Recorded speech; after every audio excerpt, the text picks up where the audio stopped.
உலகெங்கிலும் உள்ள ராவணா பார்வையாளர்கள் அனைவருக்கும் வணக்கம். நான் ராகவேந்திரன் பன்னீர்செல்வம். பேசாததை பேசுவோம் நிகழ்ச்சிக்கு உங்களை அன்புடன் வரவேற்கிறேன். வணக்கம் ஐயா. வணக்கம். வாங்க, பழைய பன்னீர்செல்வமா வரணும். ஆமா,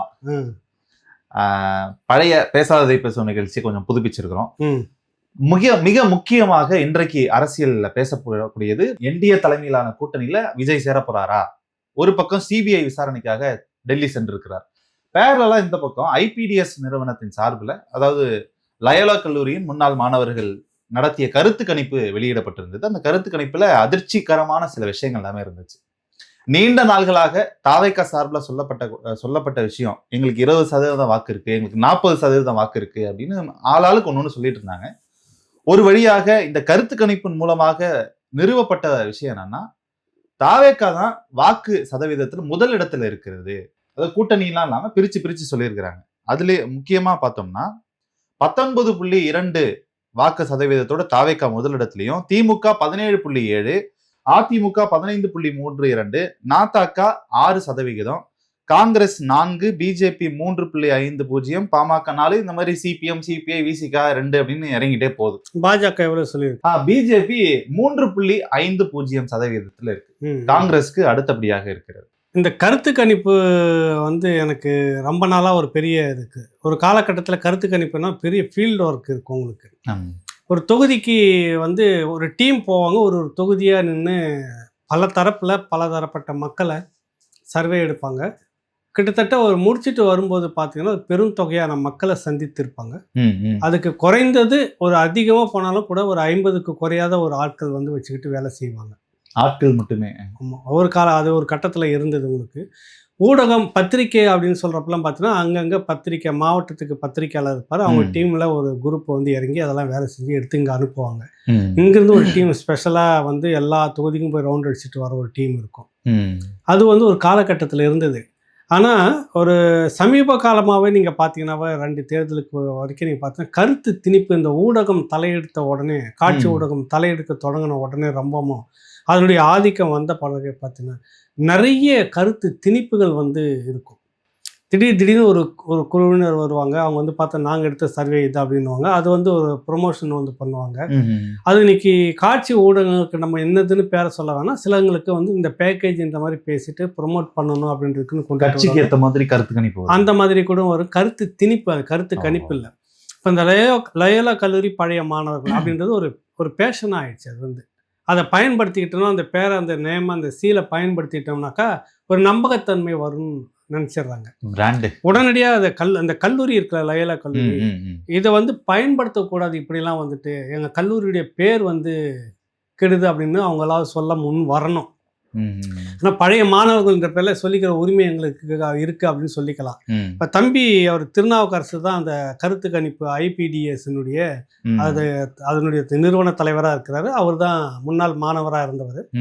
ஃபாதர் ராஜநாயகம் லயோலா கல்லூரியில் இருக்கிற போது முதலாக இந்த மாதிரி கொண்டு ஒரு பெரிய ப்ரெஸ் மீட் வைக்கிறப்ப அவரை நாங்கள் தனிப்பட்ட முறையில் சந்திச்சு பேசுவோம், குமுதத்துக்காக பார்த்து பேசுங்க. அப்போ இந்த தம்பிங்களாம் அங்கே இருந்தாங்க. ஃபீல்டுக்கு போயிட்டு வர அந்த எல்லாம் ஒரு முறை போய் வந்திருக்காங்க. ஆனால் அந்த காலகட்டன்றது வேற.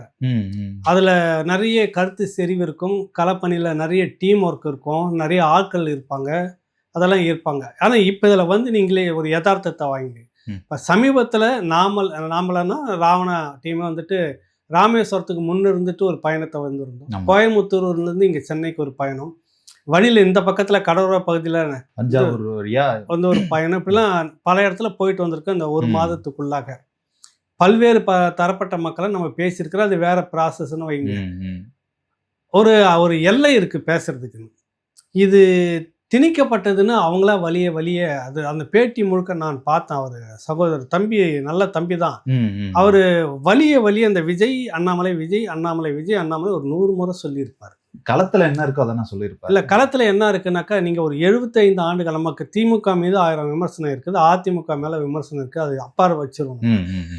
அதனுடைய கிளை வரைக்கும் இன்ன வரைக்கும் பலமா இருக்கிறது திமுக, அதிமுக. ஒரு சொடுக்குனாங்கன்னா டக்குன்னு ஒரு சொடுக்கு போட்ட நிமிஷத்துல அதிமுகனுடைய களம் கீழே வேலை செய்யும். அந்த மாதிரி இவங்களுக்கு செய்யும். அவங்களுக்கு நுணுக்கங்கள் வேற. ஓட்டு வேட்டையாடுறதும், ஓட்டு கேட்க போகிறதும், பிரச்சாரம் பண்ணுறதும், வாக்கு சதவீதத்தை உயர்த்ததும், அதெல்லாம் கலெக்ட் பண்ணி ஃபீல்டு ஒர்க்கு நிறைய வேறு. 75 ஆண்டுகளாக இருக்கிற திமுக பின்னாடி இருக்குதான். அது முந்தா நாள் வந்து கட்சி ஆரம்பிச்சவர் வந்து மேல வந்துட்டாருன்னு எனக்கு புரியல. இல்ல அவர் செய்தியாளர் சந்திப்புல அதான் சொன்னாரு. எனக்கு ரொம்ப ஆச்சரியமா இருந்தது. என்னால நம்பவே முடியல. அப்படி எனக்கு சரி நமக்கு அந்த மாதிரி வரலையே. நமக்கு அந்த மாதிரி யாரும் சொல்லலையே. 10ல வந்து ஒரு 3 பேர் சொல்லியிருப்பாங்க, இல்லைன்னு மறுக்கல. மீதி திமுக சொல்றாங்க, அதிமுக சொல்றாங்க. அதுல ஒரு பகுதி வந்து நாம் தமிழர் சொல்றாங்க. இப்படிதான் பேசிட்டு இருக்கிறாங்க.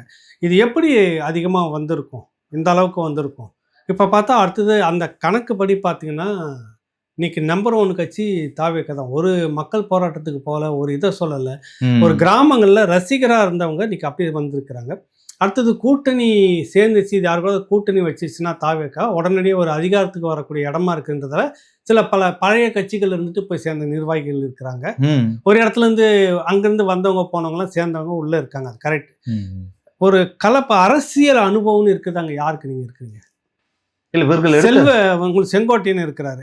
அதை தாண்டி பழைய கட்சிகள்ல இருந்து வந்த ஒரு சில பேர் இருக்காங்க. இப்ப இவர்கள் என்ன நீங்க ஃபீல்டு ஒர்க் பண்ணீங்க, எப்படி உங்களுக்கு இவ்வளவு வாக்கு சதவீதம் அங்க வந்திருக்கு? எனக்கு புரியல இது. ஏற்கனவே இதுல நீங்க வலிய அண்ணாமலையை மட்டுமே, பாரதிய ஜனதா கட்சியை விட அண்ணாமலையை நீங்க ப்ரொமோட் பண்றீங்க. ஆனா சமீப காலமாக கிடைக்கக்கூடிய தகவல், இப்படியாக ப்ரொமோட் பண்றதுக்குன்னே செலவு பண்றதுன்னு ஒரு டீம்லாம் இருந்தாங்க. அது இவரா அவரான்னு நான் சொல்ல வரல. அப்படிலாம் பேக்கேஜஸ் இல்ல, நான் எனக்கு இதை நீங்க முடிச்சு கொடுங்க, சரி இதுக்கு ஒரு அமௌண்ட் அப்படின்னு சொல்லிட்டு பேசுறதுக்கு இவர்களாகவே அப்ரோச் பண்ணி இந்த மாதிரி கருத்து கணிப்பு நிறுவனங்கள் நாங்கள் இந்த மாதிரி செய்து தரவங்களுக்குன்னு அவங்களாவே அணுகி ஒரு பெருந்தொகையை எடுத்துக்கிட்டு ஒரு ரவுண்டு போயிட்டு வந்து இந்த மாதிரி சொல்லக்கூடிய ஒரு போக்கெல்லாம் இருக்குது. இது வந்து ஒரு நெரேட்டிவ் செட் பண்ணுறது இவர்களுக்கு முதன்மையாக இருக்குது. நீங்கள் 1000 அடித்து சொன்னாலும் எனக்கு திமுக மீது 1000 வெறுப்பு நிறைய எல்லாருக்குமே இருக்கும். அந்த சட்டம் ஒழுங்கு விஷயம் அது வந்து இன்னைக்கு ஒரு வலுவான இடத்துல இருக்குது. அதற்கு இணையாக வந்து அதிமுக இருக்குது. கரெக்டாக உங்களுக்கு பார்த்துட்டு இருக்கிறோம். அதிமுகவில் ஒரு சின்ன சின்ன இதெல்லாம் இருந்தது. இப்போ எல்லாமே சரியாயிட்டு இருக்கு. அந்த கூட்டணி விவகாரங்கள் வெளியில் போனவங்கலாம் உள்ளே வர்றது போகிறது கிட்டத்தட்ட ஓரளவுக்கு செட் ஆயிடுச்சு. இன்னைக்கு இருக்கக்கூடிய இந்த நிலைமை நீங்கள் போனீங்கன்னாக்கா கிட்டத்தட்ட இருக்கு. கடந்த முறை அது நிறைய செட்பேக் அண்ணா திராவிட முன்னேற்ற கழகத்துக்கு. கடந்த தேர்தலில் பாஜகவோட கூட்டணி வச்சிருந்தா கண்டிப்பா 10-15 சீட் எடுத்திருக்கலாம். கேளுங்க, அது ஒரு பக்கம் இருந்தாலும் சட்டமன்ற தேர்தல் 21 நடந்தப்ப நிறைய பிரச்சனை கட்சிகளுக்குள்ளாகவே. நாளா பிச்சுட்டு ஓடுற மாதிரி சக்கரம் 2 சக்கரம் ஒரு பக்கம், மாடு ஒரு பக்கம், ஓட்டிட்டு போறவர் ஒரு பக்கம், இந்த மாதிரி இப்படி பிரிஞ்சு இருந்தது. கரெக்டா? கண் கூட தலைமை அந்த காலகட்டத்தில் எவ்வளவு இடம் எடுத்திருந்தாங்க. திமுகவுக்கும் அதிமுகவுக்கும் வித்தியாசம் என்ன வந்துச்சு? அப்படி இருக்கிற ஒரு கட்சியை போயிட்டு அது 3ஆவதா வருதான் அதிமுக, 2ஆவதா திமுக வருதான், முதல் இடத்துல இவர் தான் இருக்கு. எனக்கே ஆச்சரியமா இருக்குன்னு, உங்களுக்கு மட்டும்தான் ஆச்சரியமா இருக்கும். இந்த கருத்து கணிப்பு மக்களுக்கு இருக்கவே இருக்காது எனக்கு தெரிஞ்சு. அடுத்தது வந்து இந்த கருத்து திணிப்புன்றது இருக்குல்ல, இது இன்னைக்கு நேற்று நடக்கல. தொடக்கத்துல இருந்தே இந்த மாதிரி ஊடகங்கள் எப்பெல்லாம் வந்ததோ, அச்சு ஊடகத்துல இந்த மாதிரிலாம் இருந்திருக்குது. ஒரு கட்சி பிரச்சாரத்தை வந்து முன்வைக்கும். அது வந்து சஞ்சய் காந்தி காலகட்டத்திலே வந்து கிட்டத்தட்ட இவர் தான் ஜெயிப்பார். அன்னைக்கு இந்திரா காந்தி வந்து வலுவாக இருந்த அந்த நேரத்தில் இவர் கிட்டத்தட்ட நிழல் பிரதமர் அப்படின்னு பேசப்பட்ட ஒரு சஞ்சய் காந்தி, ராஜீவ்காந்தியினுடைய சகோதரர், விமான விபத்தில் அவர் ஒரு தொகுதியில் போட்டியிடும்போது அது அதிகாரத்தில் இருக்கிறாங்க. கிட்டத்தட்ட எல்லா மந்திரிகளும் எல்லா மாநிலத்தினுடைய காங்கிரஸ் தலைமைகளும் அன்னைக்கு அந்த காலகட்டத்தில் அவ்வளோ பேரும் வேலை செய்யும் போது அவர் தான் வெற்றி பெறுவார்னு சொல்லி பெரிய பிரபகண்டா பண்ணிட்டு இருக்கும்போது யதார்த்தத்தில் அறியப்படாத ஒரு கட்சியினுடைய தலைவர் அங்கே வெற்றி பெறாரு.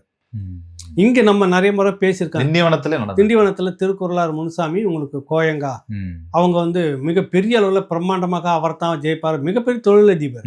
ஆனா சைக்கிள்ல போயிட்டு இருக்கிற திருக்குறளார் முனுசாமி அவர்கள் வெற்றி பெற்றார். இந்த கருத்து திணிப்புன்றது இதெல்லாம் பொய்ன்றது பலமுறை நிரூபணமாயிருக்கு.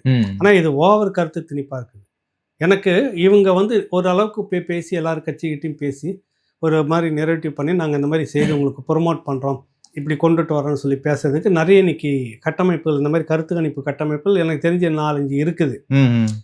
எனக்கு அந்த மாதிரி இருப்பாங்களோன்னு யதார்த்தத்தை பேசுவோம் அவங்களுக்கு. இப்போ நான் தமிழர் கட்சிக்கு நீங்கள் 6ன்றீங்க, அதிமுகவுக்கு 15ன்னு சொல்றீங்க, திமுகவுக்கு 15, இவர் முதன்மை 19ங்களா சொல்லிட்டு இருக்கும்போது கலை யதார்த்தத்தில் வந்துட்டு இன்னைக்கு அங்கீகரிக்கப்பட்ட ஒரு 3வது கட்சியாக இருக்குது. அதுக்கு பிறகு இவர் விஜய் தொடங்கி கட்சி கொண்டுட்டு வந்தாலும் மக்கள் மத்தியில் அந்த ரசிகர் மன்றமாக இருந்தவங்க தான் கூட இப்போ அரசியல் கட்சியில் அங்கே பதவி இல்லாதவங்க இங்கே பதவி இல்லாதவங்க போய் சேர்ந்துருக்கிற இவர்கள் பேசக்கூடிய இந்த பிரச்சாரம் தான் இருக்கிறத ஒழி அதை தாண்டி களத்தில் உள்ள ஆழமாக எந்த கட்சி இருக்குது வலுவா? திமுக அதிமுக மறுத்த 3வது இடத்துல இது பிரதான இருக்கு. கட்சிகள் அதுதான். இதையும் தாண்டி உங்களுக்கு எப்படி வந்தது? அது என்ன நீங்க நடிச்சிட்டு ஆளானப்பட்ட ரஜினிக்கே இந்த மாதிரி பண்ண முடியலையே? உங்களோட உச்சத்துல இருந்தாரு ரஜினி, இன்னைக்கும் உச்சத்துல இருக்கிறார். கரெக்டா? ஆமா. கடந்த முறையெல்லாம் அவர் கிட்டத்தட்ட முடிவு பண்ணிட்டு வந்திருக்கும் போது அவரும் இந்த மாதிரி கணக்கு எடுக்காமலாம் இருக்க மாட்டார். ஏன் முடியலன்னு சொல்லிட்டு அவர் செட்பேக் ஆனாரு, அதுல இருந்து பின்வாங்கினாரு. ரஜினிக்கு கூட இவ்வளவு ப்ரொமோட் பண்ணலையா? எனக்கு என்னன்னா, இவரை சுற்றி இருக்கக்கூடிய டீம் ஏற்கனவே என்ன வேலை செய்துட்டு இருந்தான்னு உங்களுக்கே தெரியும். இப்படியாக அரசியல் சோசியல் அது என்ன சொல்ற அரசியல் இன்ஜினியரிங், ஆமாம் புரியுதுல உங்களுக்கு. அது ஒரு பக்கம். இந்த அரசியலுக்குன்னே பொலிட்டிக்கல் சயின்ஸ்ன்னு படிச்சுட்டு அதனுடைய ஸ்ட்ராட்டஜிக்கு எப்படின்னு சொல்லிட்டு ஒரு கருத்து உருவாக்கம் பண்ணுறதுலையே நிறைய வேலை செய்துட்டு இருந்தவர் ஆதவ் அர்ஜுன். கரெக்டுங்களா? ரைட். ஆமாம். இப்போ கூட்டி கழிச்சு பாருங்க கணக்கு. அப்ப அவர்களுடைய பின்னணியில பேக்கப்ல தான் எனக்கு நான் சொல்ல வரல, நீ யதார்த்தத்துல இப்ப கூட வாங்க நம்ம சேர்ந்து பயணிப்போம். அப்படி இருந்தாலுமே கூட இங்க ஒரு பகுதியில எல்லாம் வந்து அரசியல் தலைவர்கள் திறனாய்வு அப்படின்ற ஒரு பகுதி இருக்கு. அதுல முதல் இடத்துல அண்ணாமலை தான் இருக்கிறாரு. அதுலயும் குறிப்பா என்னென்ன இடம் எல்லாம் பார்த்தோம்னா அறிவாற்றல், துணிச்சல், நிர்வாகத்திறன், துடிப்பான செயல்பாடு, ஊடக சந்திப்பு, வெகுஜன உறவு, சமூக அக்கறை இப்படின்னு பிரித்து மார்க் போட்டிருக்கிறாங்க. அதுல முதல் இடத்துல அண்ணாமலை இருக்கிறாரு, 2வது இடத்துல விஜய் இருக்கிறாரு. தெரியல எனக்கு, அதுதான் நான் சொல்ல வரேன் திணிப்புன்றதுன்னு. எனக்கு நீங்க சொன்னதுக்கு அப்புறம் பேட்டி முழுக்க நீங்க கவனிச்சீங்கன்னாக்கா 2 பேரை மட்டும் திரும்ப உச்சரிச்சுக்கிட்டே வராரு. அவர் கொடுத்த அந்த செய்தியாளர் சந்திப்புல நீங்க நல்லாவே கவனிங்க. அதுல இருந்தே தெரியுது எங்க அப்பா குதிருக்குள்ளே இல்லை. புரியுதில்ல? நான் கடந்த முறை இவர்கள் வெளியிட்டப்ப நான் விமர்சிக்கல, ஏன்னா வளரக்கூடிய வயசுல இருக்கிறவங்க. இப்போ புதிய நிறுவனமாக தொடங்கியிருக்கிறாரு, ஆனால் நாங்கள் இந்த மாதிரிலாம் தொடங்கியிருக்கிறோம்னா அப்படின்லாம் கேட்டுக்கிட்டாரு. ஏதோ ஒரு நீங்கள் நடத்தி பேசிட்டு போங்கன்றது. ஆனால் இப்போ வந்து இது வந்து கருத்து கணிப்பு இல்லாமல் அநியாய திணிப்பாக இருக்குதுன்றப்ப நம்ம பேசியாக வேண்டிய ஒரு சூழ்நிலை இருக்குது. எப்படி இந்த மாதிரி வரும் நீங்கள் சொல்லுங்கள்? அண்ணாமலை இப்ப இருக்கக்கூடிய ஸ்டாலினை விட நான் சொல்றேன் பெரிய ஆளா இல்ல. அண்ணாமலை வந்து மாநில தலைவராக இருக்கும்போது இது ஓரளவுக்கு நீங்க சொல்றது நம்பக்கூடிய அளவுல இருந்துச்சு. பாரதிய ஜனதா கட்சியில இதுவரைக்கும் இருந்த தலைவர்கள்ல ரொம்ப பரபரப்பாக பேசப்பட்டவர் அண்ணாமலை. அவருடைய விஷயங்கள் வந்து இருக்கும், நிறைய விஷயங்கள்லாம் கொண்டுட்டு வந்தாரு.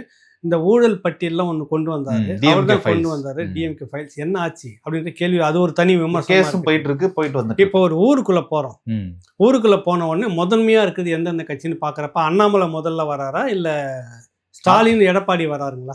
இன்னைக்கு சூழலுக்கு திமுக வரும், அதுக்கப்புறம் அதிமுக வரும். அது நிறைய இடத்துல வந்து ஒரு எதிர்ப்பை நம்ம பார்க்க முடிஞ்சது. எடப்பாடின்றத பேசுறத நம்ம பார்த்தோம். அவர் இருக்கும்போது இந்த மாதிரி சிக்கல்லாம் இல்லைங்கன்றத பார்த்தோம். ஆக நீங்க அந்த 2ஐயும் முன்னாடி வச்சு தானே மற்றவங்களை பின்னாடி பார்க்க முடியும். இல்ல, இவர்களுக்கு இந்த நீங்க கொடுத்திருக்கக்கூடிய டேட்டால பெரிய விஜய் கூட இல்ல தம்பி, முதல்ல அண்ணாமலை தான் இருக்கிறாரு. எனக்கு அதுதான் இதுவே அதிர்ச்சி. அவர் சொன்ன மாதிரி எனக்கு இன்னொரு ஆச்சரியம் அதிர்ச்சின்னு சொல்லிக்கிறார்ல அவரு. அதை விட ஒரு பெரிய அதிர்ச்சி இருக்கு. அதுல அண்ணாமலை கூட நம்ம ஏத்துக்கலாம் ஒரு வகையில. அதை ஏற்காகன்னு சொல்றேன். திரு விஜய் அவர்கள் ஊடக சந்திப்புக்கு 25 மார்க் போட்டிருக்காங்க. எந்த ஊடகத்தை சந்திச்சாருன்ற தகவலை மட்டும் இதுல போட்டிருந்தாங்கன்னா அந்த 25 மார்க் எங்க இருந்து வந்தது? இல்ல, அதுதான் இப்ப அதுக்கு அவர் விளக்கமும் சொல்றாரு. அப்படி சந்திக்கணும்லாம் ஒண்ணு இல்லைங்க, நீக்கெல்லாம் அது வந்துட்டு அதை தாண்டி போகுதுன்னு ஏதோ ஒரு சப்பக்கட்டு தம்பி கட்டுறாரு திருநாவுக்கரசு. அதே போல ஊடகம் இன்னைக்கு தேதியில லைவ்ல இருந்துகிட்டு இருக்குது 3 பிரதான கட்சிகள், திமுக அதிமுக, இல்லைன்னா அதிமுக திமுக ரெண்டும். 3வதாக அதுக்கு போட்டியா இணைய எந்த ஊடக பலமும் இல்லாம இருக்குது. டெய்லியும் நாம் தமிழர் கட்சி, சீமான். கரெக்டா? அதுக்குதான் ஊடகங்கள் வந்து வெளிக்கொண்டுட்டு வரல. இதை தாண்டி வேற யாரு ஊடக? அண்ணாமலை நம்ம சொல்லலாம். அவர் வாரத்துல ஒரு 2-3 தினசரி ஒரு வேலையோ 2 வேலையோ, குறைஞ்சது 2 வேலை இல்லாமல் சீமானுடைய ஊடக சந்திப்பு இல்லாம முடியறதில்ல ஒரு பொழுது. அண்ணாமலை இதுல இந்த மாதிரி வாரத்துல இப்ப சமீபமாக இப்ப திரும்ப வந்திருக்கிறார். கொஞ்சம் இடையில மௌனமா இருந்திருந்தார், இப்ப திரும்ப வந்திருக்கிறார். வாரத்துல இப்ப தேர்தல் தொடங்கிட்டதால வாரத்துல ஒரு 2-3 முறை பரபரப்பா வந்து பேசிடுறாரு. இதை தாண்டி தினசரி சந்திக்கிறதுல வந்து பாத்தீங்கன்னா போற இடத்துல எல்லாம் பேசிட்டு இருக்கிறது எடப்பாடி, அடுத்தது ஸ்டாலின். இவர் எங்க இருக்கிறாரு? எப்படி 25 மார்க் வந்தது? இல்ல, நீங்க முதலமைச்சர் ஸ்டாலின் சொல்றது கூட என்னால ஏத்துக்க முடியல. அவர் எல்லா இடத்துலயும் சந்திக்கல. சீமான் அவர்கள் எனக்கு தெரிஞ்சு எல்லா செய்தியாளர்களும் அதான் 2 மைக்கு போட்டாலும் பேசுறாரு. நாளைக்கு குறைந்தது 2 முறையாவது சந்திக்காம அவர் பொழுது போறது இல்ல. பொழுது விடிஞ்சிருந்து பொழுது போறதுக்குள்ளார. ஆனா அவர் சொல்றது 2 முறையாவது. ஆமா, இன்னும் என்ன பேசணும்னு சொல்லி, என்ன கேட்குற நீ கேட்டுக்கோ, நீ பதில் நான் சொல்றேன்னு சொல்லி பேசிட்டு இருக்கிற ஒரே ஒரு அரசியல் தலைவராவது. அதுக்கு அடுத்தது இப்ப தேர்தல் தொடங்கிட்டதால எடப்பாடி. அப்புறம் ஆனா மூமெண்ட்ல இருந்து காட்டப்பட்டுக்கிட்டு இருக்கிறது வந்து நம்ம ஸ்டாலின் அவர்கள். கரெக்டா? அப்படி போறதும் வர்றதும் வாமா மின்னல் அப்படின்ற மாதிரி ஏதோ ஒன்று தெரியுது இல்லை. ஆனால் இது எங்கே வருது? நீ ஒன்றும் அந்த இது இந்த அலுவலகத்தை விட்டு தாண்டவே இல்லையே. அப்ப இது களத்தில் எடுக்கப்பட்ட ரிப்போர்ட்டா தெரியலையா இது?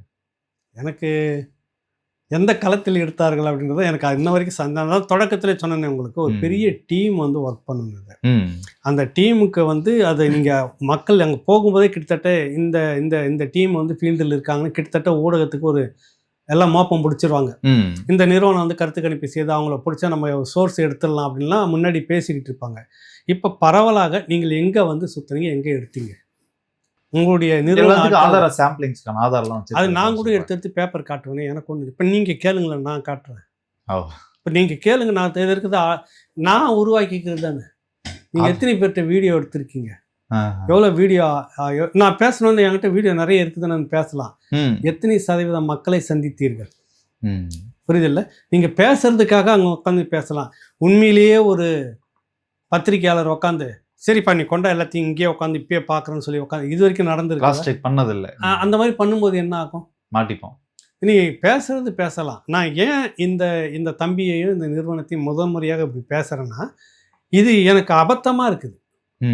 புரிதல் உங்களுக்கு? ஊடகத்தில் ஒரு முதலிடம், இல்லைன்னா அண்ணாமலை முதலிடம், எனக்கு அது பொருத்தமே இல்லையே. கொஞ்சம் ஐபிடிஎஸ் கருத்து கணிப்பு அபத்தம், ஊடகம் பக்கா அபத்தம். நான் முதன் முறையாக சொல்கிறேன். ஊடகம் அப்படின்றதுல வந்துட்டு நாம் தமிழ் தேசிய ஆதரவில் இருக்கிறோம்லாம் சொல்ல வரேன். தொடக்கத்தில் இருந்தே இப்போ தேர்தல் வந்துருச்சுன்றதால நிறைய பேர் வந்து தலை கட்டுறாங்க. ஆனால் தொடக்கத்தில் இருந்தே ஊடகத்துக்கு கூட மல்லு கட்டிட்டு இருக்கிறது யாரு? நாம் தமிழர். அப்புறம் எப்படி அதுக்கு அது எத்தனை % போட்டிருக்காங்க? 69 போட்டிருக்கிறாங்க. சரி, அண்ணாமலை அவர்களுக்கு அவர் தான் முதல் இடத்துல இருக்கார். ஊடக சந்திப்புல முதல் இடத்தை அவர் பிடிச்சிருக்கிறார். அவருக்கு 87 மார்க் போட்டிருக்காங்க. விஜய்க்கு 25, ஸ்டாலினுக்கு 22, எடப்பாடி பழனிசாமிக்கு 28. எனக்கு இது கொஞ்சம் கூட ஏற்றுக்கொள்ளக்கூடியதாக தெரியல. எனக்கு சமீபத்தில் வந்து பார்த்தீங்கன்னா கிட்டத்தட்ட ஒரு பகுதி முழுக்க பிரச்சாரம் முடிச்சுட்டு வந்துட்டார் எடப்பாடி. நம்மளே பார்த்துருக்கோம். தினசரி 2 பேட்டியாவது அவர் கொடுத்துட்டு இருக்கிறாரு. சீமானுக்கு அடுத்ததுன்னு பார்த்தீங்கன்னா எடப்பாடி அப்படின்னு சொல்லலாம். பல சந்தர்ப்பங்களில் அவர் முந்தி பேசினதும் இருந்திருக்கு. அப்புறம் திமுக தரப்பில் நீங்கள் மறுத்தாலும் மறுகாட்டி போனாலும் அவங்க இப்படி டைம்லைன் இப்படி வந்துட்டு போனாவே ஏதோ ஒரு செய்தி ஆகிட்டு இருக்குது. கரெக்டாக உங்களுக்கு இதில் இப்போ சமீபமாக அண்ணாமலை எப்போதுலேருந்து பேசிட்டு இருக்கிறார். அவர் எப்படி முன்னணியில் இருப்பார் எனக்கு புரியலையே. அவர் தெரிந்த சகோதரர் தான், நமக்கு இல்லைன்னு மறுக்கலை, நான் நல்லவர் தான், இல்லைன்னு மறுக்கல அதையும். ஆனால் இது எப்படி அபத்தமாக தோணுதா இல்லையா? எப்போதுலேருந்து அவர் பேசிட்டு இருக்கிறார் ஊடகத்தில்? கடந்த 4 மாசமா அவர் வந்து லைம்லைட்ல இல்ல. இப்போ வந்து நீங்க பேசுறீங்க, வரவேற்கக்கூடியது, நம்ம இல்லைன்னு மறுக்கல. ஊடகம் அப்படின்னு பொறுத்தீங்கன்னாக்கா எப்போதுல இருந்து இருக்குது, அவருக்கு எப்படி இவ்வளோ % வரும்? அது யாரு சொல்றாங்க? அதை இன்னைக்கு இப்போ அப்படி சும்மா வெளிப்படையாக போடுவோமே நம்மளே. ராவணால் ஒரு கருத்து கணிப்புன்னு ஒன்று நம்ம நீங்கள் யாராவது என்ன சொல்கிறீங்கன்னு போட்டாவே ஊடகத்தில் ஏதோ திமுக அதிமுக தான் முதல்ல போடுவாங்க. அப்புறம் வலைத்தளங்களில் சமூக வலைத்தளம் பார்த்தீங்கன்னாக்கா என்டிகே ஏறி அடிச்சுக்கிட்டு வந்துடும். அதுதான் முதல்ல வந்துடும். இது எங்கே வரும் உங்களுக்கு? கணக்கிலே வரலையே. எப்படி ஊடகத்துக்கு இவ்வளோ கொடுக்குறீங்க நீங்கள் அண்ணாமலைக்கு? அப்போ நீங்கள் அந்த நேர்காணல் முழுக்க 2 பேரை திருப்பி சொல்லிட்டு வர்றதுக்கும் இதில் நீங்கள் வழிய உள்ள கொண்டு திரிக்க, அதை நான் சொல்கிறேன், திணிப்பு, இது கணிப்பு அல்ல அப்படின்னு நான் சொல்ல வரேன். என்னோட கருத்து அந்த இடத்துல 0ன்னு போட்டிருக்கணும். தாவேகா விஜய் அவர்களுக்கு ஏன் 25 போட்டிருக்காங்க தெரியல. நான் நினைக்கிறேன் 25 நீங்கள் கொடுத்துருக்கீங்க. அது அந்த கட்சியினுடைய பேசு பொருள் என்ற அர்த்தத்தில் கூட கொடுத்துருக்கலாம். ஊடகம்ன்றது சந்திப்பு தான். ஊடகத்தோடு நெருங்கி நீங்கள் சந்திக்கிறது அந்த நிகழ்ச்சியில் பேசப்படுற நிகழ்ச்சியாக இருக்குதுன்னு எப்போத்துலேருந்து விஜய் பேசப்படுறவராக இருக்கிறார்? புரியுதில்ல உங்களுக்கு? இந்த 2 ஆண்டுகளில் தான் ஒரு கட்சி ஆரம்பிச்சு, இந்த 2 ஆண்டுகளுக்குள்ளாக இதுதான் முதன்மையாக வருது, இதுதான் 2வதாக வருது, இந்த 2 கட்சியை தவிர வேற எதுவும் இல்லை, அண்ணாமலையும் விஜயை தவிர வேற எதுவும் இல்லைன்னு நிறுவுறார் அவர். அது அபத்தமாக இருக்குதா இல்லையான்னு நமக்கு ஒரு கேள்வி இருக்கு. அடுத்து தமிழ்நாட்டின் அடுத்த முதல்வர் யார்? இதுதான் ரொம்ப முக்கியமான விஷயம். வரவிருக்கும் 2026 சட்டமன்ற தேர்தலில் யார் அடுத்த முதல்வர் என்பது குறித்து எதிர்பார்ப்பு நாடு முழுவதும் அதிகரித்து வரும் நிலையில கட்சியினர் இடையிலான கூட்டணி பேச்சுவார்த்தையும் இப்போது இறுதி நிலை எட்டிய நிலையில் 2026 முதல்வராக யாருக்கு வாய்ப்பு அதிகம் உள்ளது என்பது குறித்து தமிழக வாக்காளர்களிடம் கள ஆய்வு மேற்கொள்ளப்பட்டது. முதல்வராக அதிக வாய்ப்புள்ள தலைவர்களில் முதல் 5 இடங்களை பிடிக்கும் பட்டியல் உள்ளவர்களின் விவரம். முதல் இடத்தில் திரு மு.க. ஸ்டாலின் / விஜய். முதல் இடத்துல 1. இதை விட பெரிய அபத்தம் இல்லை எனக்கு இதுல உடன்பாடே இல்லை கொஞ்சம் கூட. இப்ப சமீபத்துல முடிஞ்ச இறுதி கட்டம்னு சொல்ல வரீங்கல்ல, ஃபீல்டில் இருந்துட்டு நீங்க வந்திருக்கணும், இன்னும் முடிவே ஆகலை. ஆமா, சீட் ஷேரிங்கும் முடியல, இந்த தேதி வரைக்கும் கூட்டணி தான் முடிஞ்சிட்டு இருக்கு. சீட் ஷேரிங்கில் தொகுதி பங்கீட்டுல நிறைய மனஸ்தாபங்கள்லாம் வரும், அதெல்லாம் ஒன்று இருக்குது. இந்த பக்கம் இன்னும் கொஞ்சம் முடிவும் ஆகலை. விஜய் வருகிறாரா இல்லையான்னு மறுக்கிறாங்க, இல்லை இருக்குதுன்றாங்க. இப்போ பாஜக கூட இன்னும் சில பேர் கூட வரக்கூடிய வாய்ப்பும் இருக்குது. பாஜக அதிமுக கூட்டணியில் இன்ன வரைக்கும் ஆகலை. இப்போ முடிவான இறுதி கட்டத்தில்ன்றப்ப நீங்கள் இறுதின்றது நேற்று வரைக்கும் நடந்துட்டு இருக்கிற விஷயத்துக்கு இன்னைக்கு உட்காந்து எப்படி செய்தியாளர்கள் சந்திப்பில் இந்த பர்சன்டேஜ் நீங்கள் கொடுத்தீங்க? சரி, நேற்று வரைக்கும் வச்சுப்போம். நேற்று இல்லை தம்பி, இதெல்லாம் எடுத்துகிட்டு வந்து நீங்கள் கிட்டத்தட்ட ஒரு வாரம் ஒர்க் பண்ணணும். இல்லை, அதுக்கு முன்னாடி நீங்கள் ஃபீல்டில் இருக்கணும். இல்லை, இன்னொரு முரண் இதில் என்னன்னா, இதுல 2வது இடத்துல எடப்பாடி பழனிசாமி, 3வது இடத்தில் அண்ணாமலை ஏன் வராரு? இல்ல, அதுதான் நான் சொல்றேன். என்டிஏ கூட்டணியில முதலமைச்சர் வேட்பாளர் எடப்பாடி பழனிசாமி எல்லாருக்கும் மோடியில இருந்து அமித்ஷால இருந்து எல்லாம் சொல்றாங்க. அண்ணாமலை எப்படி இந்த லிஸ்ட்ல வராரு? அதுதான் நான் சொல்ல வரேன். திணிப்புன்னு சொன்னேன்ல, புரியுது இல்லை உங்களுக்கு? ஏற்கனவே வந்து சிலர் கொடுத்து எங்களுக்காக நீங்கள் வேலை செய்யுங்க அப்படின்னு சொல்லி கேட்டுக்கலாம். அந்த மாதிரி நிறைய நடக்குதுன்னு சொல்லி இருக்கிறோம் முன்னாடியே. அது தனிப்பட்ட முறையில் நம்ம சொன்னோம்னா சிலருக்கு மனது காயப்பட்டுவிடும், வலிந்து திணிக்கிற மாதிரி இருக்கு. இல்லை, நான் அதை தான் சொல்றேன். அந்த பேட்டி முழுக்க நீங்கள் நைட்லாம் தூக்கத்திலேயே அதையே சொல்லிட்டு இருந்திருக்கீங்க போலக்கு. அண்ணாமலை விஜய், அண்ணாமலை விஜய், விஜய் அண்ணாமலை விஜய், இது ரெண்டும் நீங்கள் வந்து பிரதானப்படுத்துறீங்க. அப்போ நீங்கள் இது எதுக்கோ நீங்கள் ஒரு வேலையை செய்திருக்கிறீங்க, அது எதுக்குன்றது தான் கேள்வி. இப்போது இறுதி கட்டத்தை எட்டியிருக்கிற இந்த நேரத்தில் அப்படின்னு சொல்லிட்டு நீங்கள் பேசுகிறீங்கன்றப்ப கருத்து கணிப்பு நீங்கள் போய் எடுத்துகிட்டு வந்தீங்கன்னா குறைஞ்சது உட்காந்து உங்கள் டீம்லாம் உட்காந்து எல்லாத்தையும் பிரித்து எல்லாத்தையும் பண்ணி அனலைஸ் பண்ணி பண்ணுறதுக்கு, சார்ட் அவுட் பண்ணுறதுக்கு, ஒரு இறுதி வடிவம் பண்ணுறதுக்கு ஒரு குறைஞ்சது 4-5 நாள் நீங்கள் எடுத்துக்கலாம். ரொம்ப நீங்கள் மின்னல் வேகத்தில் பண்ணால் கூட ஒரு 3 நாள் எடுத்துக்கலாம். இன்னும் முடிவே ஆகலை கட்சிகளுக்குள்ளாக. நீங்கள் இறுதி எட்டன நிலையில் இப்போது இருக்கிற இந்த ஸ்டேஜ்னு சொன்னோடனே பலத்த சந்தேகம் வந்துடுச்சு உங்கள் பேரில். சொல்லுங்க, நீங்களே சொல்லுங்க. அபத்தத்தையே தாண்டிடுச்சு. ஒன்றும் கீழே சண்டை போட்டுக்கிட்டே இருக்கிறாங்க. நான் அதுக்குள்ளே சமாதான கொடியை நட்டுட்டு வந்துட்டேன்னு சொல்கிற மாதிரி இருக்குது. புரியல? ஒன்றும் ஒருத்தர் சட்டையை விடவே இல்லை, பிடிச்ச சட்டையை பிடிச்சிட்டே இருக்காங்க கிரவுண்டில். இல்லை முடிவுக்கு வந்துச்சு, நீ வந்து உட்காந்துட்டீங்க பேசுறீங்க. சரி, 4வது இடத்தையும் கேளு. 4, 5, 5ஐயும் நீங்க முழுசா கேட்டீங்கன்னா இன்னொரு முடிவுக்கு வரலாம். 4வது இடத்தில் திரு சீமான் அல்லது கனிமொழி. அடுத்து 5வது இடத்துலதான் தற்போதைய துணை முதலமைச்சர் உதயநிதி ஸ்டாலின் வராரு. தெரியல எனக்கு. நீங்க சரி, இப்போ அந்த இடத்துல வந்து ஏன் நீங்க கனிமொழி விட்டு கொடுக்காம சீமானோடு சேர்க்க முடியும்? கனிமொழி ஸ்டேட் பாலிடிக்ஸ்க்கு வராங்களா? தெரியல. ஸ்டேட் பாலிடிக்ஸ்க்கு அது பாலிடிக்ஸ்க்கு வராங்க, அரசியலுக்கு வராங்க, வரல, அது அப்பாற்பட்டதாக இருக்கட்டும். தமிழ்நாடு முழுக்க இன்னைக்கு வந்து யாரை வந்து எடுத்துக்கிறாங்க? நீங்கள் சொல்கிற மாதிரி இந்த ஒரு விஷயத்தில் விஜயை வந்து பேசு பொருளாக இருக்கிறது. விஜய் அளவுக்கு கனிமொழி இருக்கிறாங்களான்னு இல்லை. இப்போ நீங்கள் இப்போ சீமான் தினசரி பேசுகிற அளவுக்கு இருந்துட்டு இருக்கிறாருன்னா அதுவும் இல்லை. தினசரி மக்கள் மத்தியில் பிரச்சனைகளை சந்தித்து பதில் சொல்லிட்டு இருக்கிற இடத்துல சீமான் போல மற்றவங்கள போகிற நீங்கள் இருக்கிறீங்கன்னா அதுவும் இல்லை.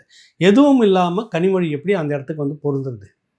இல்லை, ஒரு பெண் என்ற அடிப்படையில் புரியல. இப்போ மற்ற பெண்கள் பெண் முதலமைச்சர் வேட்பாளராக வரக்கூடாதா?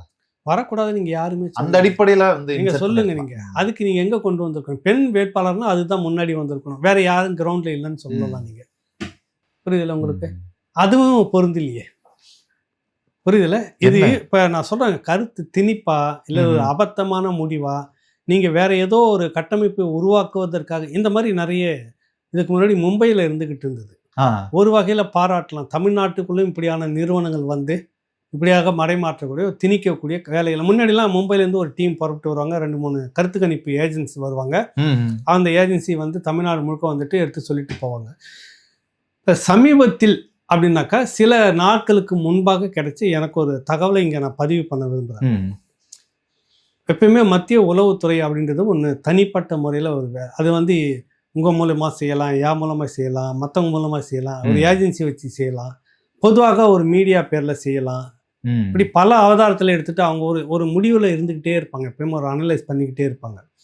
அவங்க எடுத்த தகவல் இங்கே அப்படின்னு பார்க்குறப்ப அதிமுகவுக்கும் திமுகவுக்கும் அவர்கள் ஒரு 41-42% அதிமுக அப்படின்றப்ப திமுக முதலமைச்சர் ஸ்டாலின் வந்து அந்த அளவுக்கு இருக்கிறப்ப அதிமுக கிட்டத்தட்ட அதுக்கு ஒட்டின மாதிரி ஒரு 39-40ன்றதுல இருக்கிறாங்க. ஒரு 2% வித்தியாசத்தில்.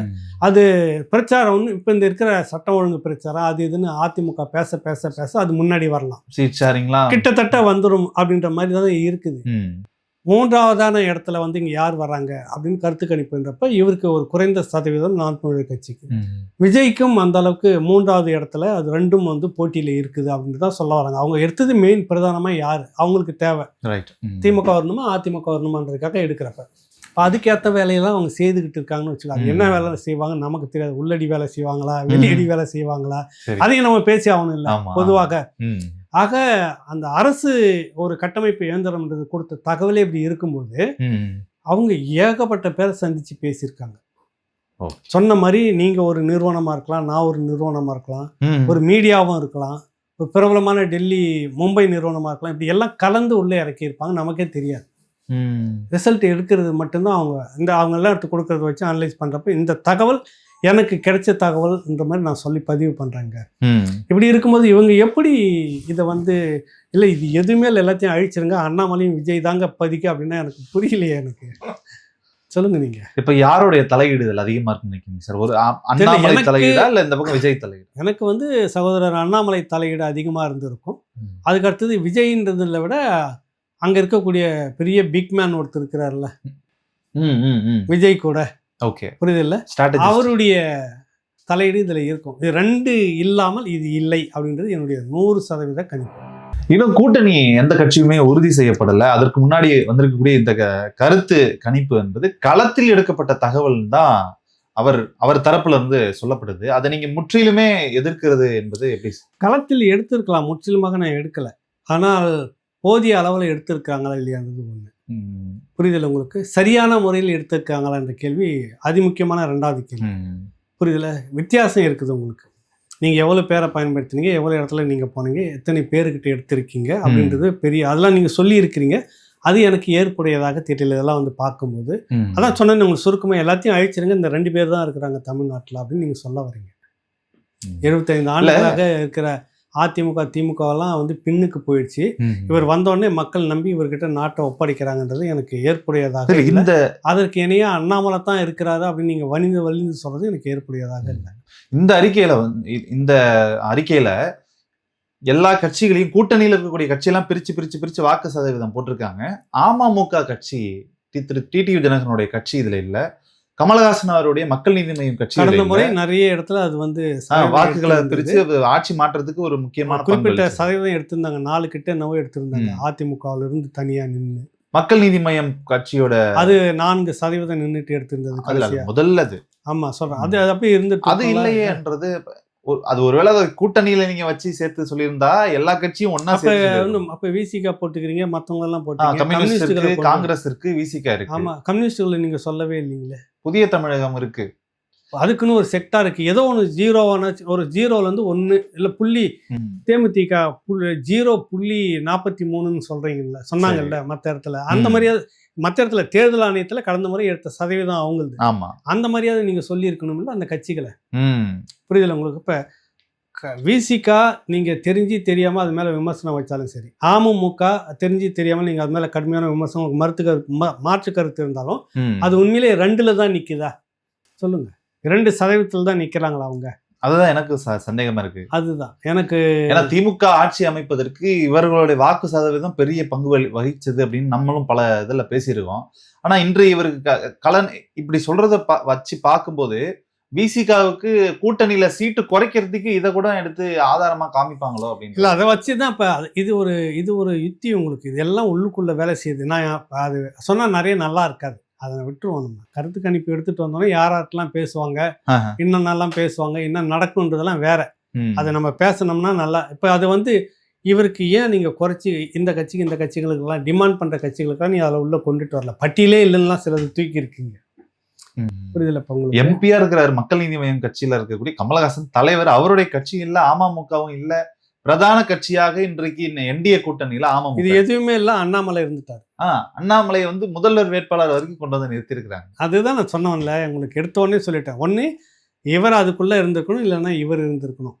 இந்த விஜய் கட்சியில வலுவான உயரமானவரும் இந்த பக்கத்துல சகோதரர் அண்ணாமலையும் பின்னணியில இருந்து ஆளுங்கட்சியினோட தலையீடுலாம் எதுவும் இருக்க வாய்ப்பு இல்லை. அதுக்கு பிறகு வந்து பேசியிருக்கலாம், எனக்கு தெரியாது. நான் அவங்க மேல அபாண்டமெல்லாம் சொல்ல முடியாது. அதுக்கு பிறகு பேசி சில விஷயங்கள் வந்து இப்படி சொல்லலாம் அப்படி சொல்லலாம்னு சொல்லிட்டு இவங்க பேசி கணிச்சிருக்கலாம், சில பேர்கிட்ட பேசி. ஆனா இந்த கருத்து கணிப்புன்றது இன்னைக்கு காலகட்டத்துல யாரும் நடுநிலையாக சொல்லக்கூடியவர்களாக இல்லை. நான் ஒருவேளை போயிட்டு வந்தேன்னா என்ன யதார்த்தம் இருக்குதோ அதை தான் பேசுவேன். புரியுதுல உங்களுக்கு? எனக்கு திமுக மீது ஏகப்பட்ட விமர்சனங்களை முன்னாடி இருந்தே வச்சுக்கிறேன். இனத்துரோகம் 2009 இருந்து. ஆனால் அந்த கடந்த தேர்தல் வரும்போது புதிய தலைமுறை வார வாரம் வந்துகிட்டு அது உதயசூரியன் தான் அதனுடைய ஆசிரியராக இருந்தவர். பேரே உதயசூரியன். ஆனால் என்னை தொடர்ந்து நான் எழுதுனதுல அதிகம் தலைப்பு கட்டுரையாகவே தான் வந்திருக்கும். அட்டைப்படம் போஸ்டர்லாம் போடுவாங்க. அது நான் எழுதின கட்டுரைக்காக தான் இருக்கும். நான் இப்போ யதார்த்தத்தை சொன்னது, எனக்கு இனப்படுகொலை அந்த கோபம்லாம் இருக்குது. திமுக தான் அந்த இடத்துல வரும் அப்படின்னு எழுதியிருக்கிறேன். இருக்குது, ஆவணங்கள் இருக்குது, ஆதாரம் இருக்குது. நான் வலிந்து எனக்கு அது பிடிக்கல அதனால் அது வரல அப்படின்லாம் நான் சொல்லலை. இருக்கக்கூடிய நிலையில் திமுக முதலிடத்துக்கு வரக்கூடிய வாய்ப்பு இருக்குது அப்படின்னு அதுதான் வந்தது. இப்போ நம்ம திரும்ப போகக்கூடிய அந்த வாய்ப்புகள்லாம் இப்போ நம்ம எழுதணும் பேசணும்னு நினச்சோம்னா என்ன யதார்த்தம் இருக்குதோ அதுதான் சொல்கிறேன். இப்போ சொல்கிறேன், திமுக அதிமுகக்குள்ளே தான் வலுவான பர்சன்டேஜ் அதிகமான வாக்கு சதவீதங்களை அவங்க தான் வச்சுக்கிட்டு இருக்கிறாங்க. நீங்கள் ஒன்றும் விஜய் களத்தில் நிரூபிக்கலை.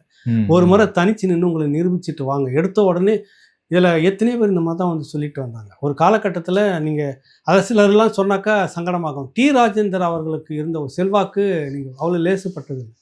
நடிகர் பாக்கியராஜ் பெரும் கூட்டத்தை கூட்டி நடத்தினார். நடிகர் சரத்குமார் பெருங்கூட்டம். இது போல தான் நீங்கள் இன்னைக்கு இவ்வளோ செலவினங்கள் இவ்வளோ எல்லாம் இந்த கட்டத்திலே நானும் உச்சத்துல கரியர் உச்சத்துல இருக்கும்போது மீடியா வெளிச்சம் இல்லை, இவ்வளோ பிரபகண்டா பண்ணிக்கலாம். அந்த இடத்துல மிக பெரும் மாநாட்டை நடத்தினாரு. அப்படி பட்டியல் நீங்கள் வச்சுக்கோங்க. அதுக்கு மேலே நான் எதுவும் பேசுறதுக்கு இல்லை. இதில் புரியுதுல உங்களுக்கு? இது ஒரு திணிப்பு, அபத்தம் அப்படின்னு தான் என்னுடைய. நான் இது வரைக்கும் அவர்கள் விமர்சனம் பண்ணதில்லை. இதை பார்த்தோன்னே ஒரு அபத்தமான கணிப்பாக இருக்குது. இப்படியானது தமிழ்நாட்டுக்குள்ளாக இருக்கக்கூடாது, இப்படியானது பேசு பொருளாக இருக்கக்கூடாது. நியாயம் என்னவோ அது வெளிப்படையாக பேசணும். நமக்கு இப்போ கூட நம்ம எதாவது பேசினா தமிழ் தேசியத்தை தான் ஆதரிக்கிறோம். இவங்க தான் நேராக அதிகாரத்துக்கு உட்காராங்க நம்ம ஒரு நாள் கூட சொல்லவே இல்லை. போராடணும் ஒன்று அப்படின்னு தான் சொல்லிட்டு இருக்கிறோம். நான் சொன்ன மாதிரி ஏற்கனவே இந்த 2 பிரதான கட்சிகளுக்குள்ள தான் ஒரு 2-3% இப்போ மிக பெரும் ஒரு அதிருப்தி இருக்குது. இவங்க என்ன நினைக்கிறாங்க, பழைய அந்த கூட்டணிக்குள்ள இதெல்லாம் சேர்ந்துருச்சுன்னா திமுக நம்ம வந்துருவோம்னு நினைக்கிறாங்க. அப்போ முன்னாடி இருந்த விசிகாவுக்கு இருந்த அந்த வாக்கு சதவீதம் இப்போ இருக்குதா? நிறைய அங்கே அதிருப்தி களத்தில் அந்த மக்கள் பட்டியலின மக்களே அவங்க மேலே அதிருப்தி. முன்னாடி இருந்த கம்யூனிஸ்டுகள் மேலே இருந்த நம்பிக்கை இன்னைக்கு அந்த கம்யூனிஸ்ட் ஆதரிக்கக்கூடிய ஆதரவாளர்களுக்கு இருக்குதா? ஒருவேளை அதுதான் அந்த உண்மை வெளிப்பாடு தான் அந்த 2% விசிகா தெரியல எனக்கு. நான் சொல்ல வர்றது இப்படி தனிப்பட்ட முறையில் நம்ம யதார்த்தமாக பேசுவோம். தனிப்பட்ட முறையில் 2021 இருந்த இந்த திமுக கூட்டணி இருந்த நிலைப்பாடுகள் அந்த சதவீதம் இன்னைக்கு இல்லை, குறைஞ்சிருக்கு.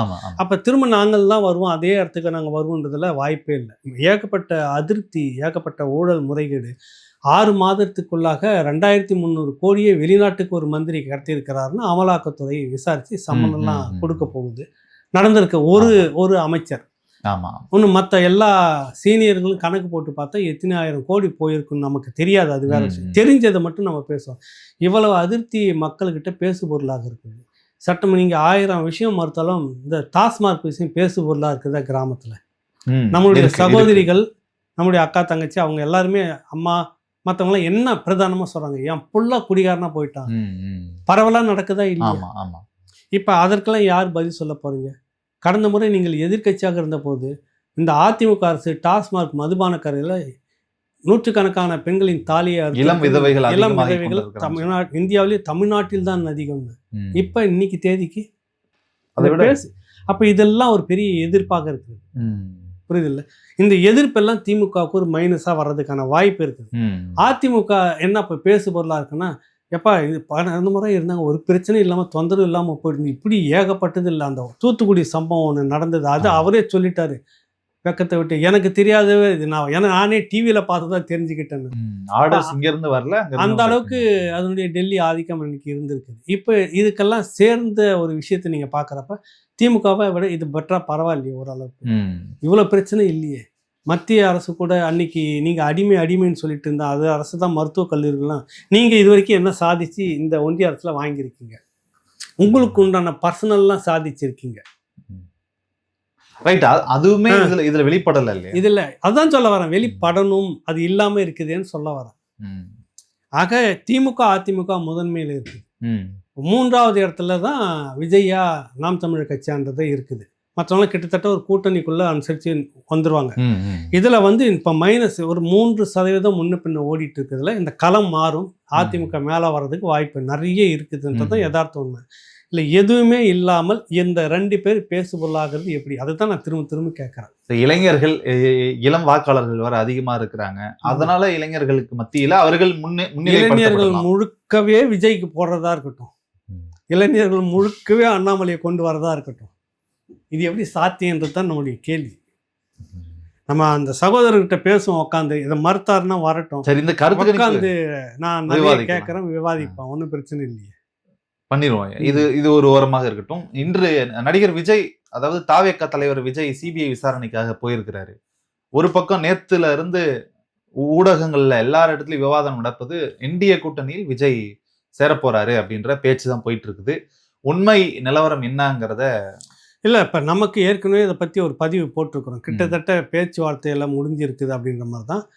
ஆனால் இந்த தரப்பில் வந்து பார்த்தீங்கன்னா அப்படி எதுவும் இல்லை, சிலராக ஊடகங்கள்ல அது பண்றாங்கன்னு அப்படின்னு நிர்மல்குமார் கூட என்னன்னு சொன்னார். சொல்றாரு, தெளிவா சொல்லுங்க. அது ஊடகங்கள்ல அவர்களுக்கு தோன்றதெல்லாம் பேசிக்கிட்டு இருக்காங்க, நரேட்டிவ் செட் பண்றாங்க. அப்படியான எந்த ஒரு அதிகாரப்பூர்வ அறிவிப்பும் வராம நீங்க எதுவும் பேசாதீங்க, இப்பொழுதும் எங்கள் கொள்கை எதிரி பாஜக தான் என்று சொல்றாரு. ஒரு ட்வீட் விஜய் போட சொல்லிடுங்க. யாரு? விஜய் ஐடியில இருந்து வரணும் போடும். இப்பொழுதும் எங்களுக்கு கொள்கை எதிரி, அப்புறம் முடிவு எடுத்து விட்டு சொல்லுவோம். நாங்க ஒன்றும் முடிவு சொல்றாரு அந்த வார்த்தையை நிர்மல்குமார். ஆமா, அதிகாரப்பூர்வமான அறிவிப்பு வரும் வரை காத்திருக்கு. அப்ப ஏன் அந்த வார்த்தையை நீங்க போடுறீங்க? நிரந்தரமாக கிடையாது அப்படின்னு அதில் நீங்க ஏற்கனவே தனிச்சுன்னு சொல்லிட்டீங்க இல்ல ஆமா தம்பி, அதுவும் குறிப்பா பாஜக தலைமையிலான கூட்டணியில போக மாட்டோம் தனிச்சு சொல்லிட்டீங்கல்ல, அதுதான் எங்கள் முடிவுன்னு சொல்லலாம். அப்புறம் நிரந்தரமாக முடிவு வர வரை காத்திருக்கோம்னா என்ன அர்த்தம்? அப்ப ஏதோ இக்கு மீதி வச்சிருக்காங்க. வெள்ளித்திரையில் காண்கின்றீங்க. பழைய சினிமா விமர்சனங்களை நோட்டீஸ் கொடுக்குறப்ப ஒரு கதை ஒன்று சுருக்கமா சொல்லிட்டு, அதெல்லாம் ஒரு 35-40 வருஷத்துக்கு முன்னாடி மாலை அடிச்சுக்கிட்டு ஊர்ல அன்னைக்கு சினிமா தியேட்டர்ல வருதுன்றப்ப கொடுப்பாங்க, சுருக்கமா சொல்லிட்டு மீதி வெள்ளித்திரையில் காண்கன்னு ஒரு நோட்டீஸ் கொடுத்துட்டு போவாங்க. ரைட். அந்த மாதிரி நாங்கள் எந்த காலகட்டத்திலும் இதை ஏற்க மாட்டோம், இந்த கூட்டணியை இதற்குள்ளாக போக மாட்டோம்னு நீங்க பேசிருங்க. அது ஒரு முடிவு வர வரைக்கும் காத்திருங்கன்னா என்ன அர்த்தம்?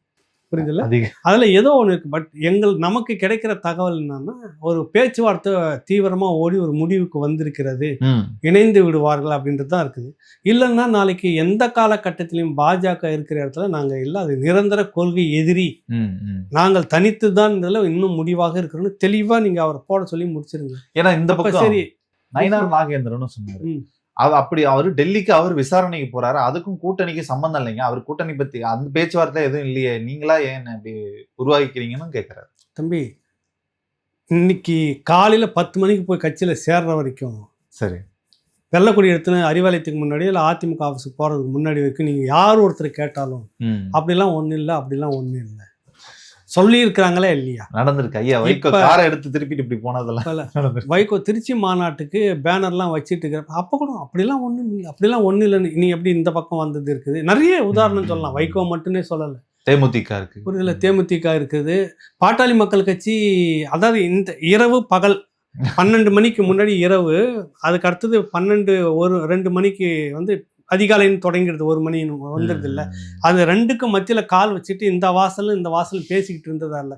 வெளியில வந்து நாங்கள் யாருக்கிட்டையும் அப்படிலாம் இல்லைன்னு சொல்லிட்டு பட்டுனூர் கட்சி முடிவு எடுத்தாங்களா இல்லையா? சொல்லிட்டா இருந்தாங்க. தேமுதிக நடந்துச்சா இல்லையா? ஏன்னா கொள்கையை சொல்லி நிக்கணும். நாங்கள் 2 தரப்பிலையும் பேசிட்டு இருக்கிறோம், எங்க எங்களுக்கு செட் ஆகுதோ அங்கதான் சேருவோம்னாக்கா. அப்புறம் கடைசி வரைக்கும் நாங்கள் இப்ப சட்டம் ஒழுங்கு, நானே ஒரு பெண் மகளிர், நான் வந்து ஒரு பெண்ணா இருக்கிறேன், சட்டம் ஒழுங்கு, பெண்களுக்கு பாதுகாப்பு இல்லை அப்படின்னு பேசிட்டு இருந்தவங்க தானே தேமுதிக சகோதரி பிரேமலதா. இப்ப எங்க இருக்கிறாங்க? சொல்லிட்டு உங்ககிட்ட சொல்லிட்டு வாங்க நான் சத்தியம் பண்ணி தரேன்னு சொல்லிட்டா வந்து கட்சிக்குள்ள போய் சேர்ந்துகிட்டு இருப்பாங்க. பாஜகவும் இல்லைன்னு மறுக்கும், இவரும் இல்லைன்னு மறுப்பாங்க. அப்புறம் பார்த்தா இதே தானே அதிமுக நடந்திருக்கு, திமுக நடந்திருக்குது. இப்போ புகழேந்தி அதிமுக இருந்தது புரட்சி அதிமுக. அது என்ன புரட்சி பண்ணாருன்னு இருக்கட்டும், ஆனா அதுக்கு முன்னாடி வரைக்கும் அவர் என்ன பேசிட்டு இருந்தார், இதே திமுக கடுமை விமர்சனம் பண்ணிட்டு. இப்போ எப்படி நீங்க டக்குன்னு அறிவாலயத்துக்கு முன்னாடி வெள்ளக்கொடி போட்டுட்டு நாங்க ஆதாரம், நாங்க அதாவது ஒரு நிபந்தனையற்ற ஆதரவான தரேன்னு சொல்லிட்டு வெள்ளக்குடி பிடிச்சிட்டு பாருங்க. எப்படி இதெல்லாம் நடக்குது? நான் 3 முறை முதலமைச்சராக இருந்த ஓபிஎஸ் அவர்களே திமுகவில் போய் சேரும்போது நாங்களாம் ஏமாற்றோம். சரி, திமுகவுக்கு ஓபிஎஸ் போகிறதுக்கு முன்னாடி வரைக்கும் என்ன பேசிட்டு இருந்தாரு? அதிமுகவை கைப்பற்றணும், தலைமையில சரியில்லை, தலைமையை வந்து மாற்றணும், சொன்னாரு. நாங்கள் தான் அங்கே இருப்போம், உண்மை நாங்கள் தான் தொண்டர்கள் உண்மையா வந்து இருப்போம், என் பின்னாடி இருக்காங்கன்னு சொன்னாங்க. என் பின்னாடி தான் வரிசையா நிற்கிறேன், நாங்கள் தான் தலைமையை இருப்போம், நாங்கள் தான் அதிமுக அப்படின்னு தொடர்ச்சியாக பேசிக்கிட்டு இருந்தாங்க. ஆமா, எப்படி டக்குன்னு அறிவாலயத்துக்கு வண்டி ஓடிச்சு? அது அதனால எதுவும் நடக்கலாம். அரசியல் கட்சிகள் பொதுவாக இந்த மாதிரி விஷயத்த வந்து வெளியில பேசாது. சரி. அது எந்த கட்சியாக இருந்தாலும் சரி, எந்த கட்சியாக இருந்தாலும் சரி, கான்ஃபிடென்ஷியலா இருக்கும். அதை வச்சுக்கிட்டே இருப்பாங்க. பாஜக இல்லை இல்லைன்னு சொல்லி நிறைய இப்போ சமீபத்தில் மட்டும் இந்த மாதிரி நிறைய இல்லை அப்படிலாம் இல்லைன்னு சொல்லிட்டு இருக்கிறப்ப போயிட்டு அவங்களுக்குள்ள அக்ரிமெண்ட் போட்டு வந்ததெல்லாம் நிறைய நடந்திருக்குது. அதனால இது பேசிக்கோங்க, அப்படி பேசிக்கிட்டு தான் இருப்பாங்க. எப்படியும் வந்து வெளியில வந்து தான் ஆகணும். கத்திரிக்காய் முத்தனா கடைக்கு அதுதான் வந்து ஆகணும். என்ன தெரிஞ்சுப்போம், இவரும் உறுதியா எந்த காலகட்டத்திலும் இவர்களோடு கூட்டணி இல்லைன்னு ஒன்று சொல்லிட்டோம், முடிஞ்சு போச்சு விஷயம். பல்வேறு தகவல்களை பகிர்ந்தமைக்கு மிக்க நன்றி. ரொம்ப நன்றி, வணக்கம். உலகெங்கிலும் உள்ள ராவணா பார்வையாளர்கள் அனைவருக்கும் வணக்கம். நான் ராகவேந்திரன் பன்னீர்செல்வம். ராவணா வலையொலி சார்பில் சில முக்கிய நிகழ்வுகளை முன்னெடுக்க இருக்கிறோம். அதற்காக உங்களுடைய பங்களிப்பை அளிக்க வேண்டும் என நீங்கள் நினைத்தீர்கள் என்றால் கீழே இருக்கக்கூடிய வங்கி எண்ணிற்கோ அல்லது யூபிஐ ஐடிக்கோ உங்களுடைய பங்களிப்பை தாராளமாக செலுத்தலாம். நன்றி.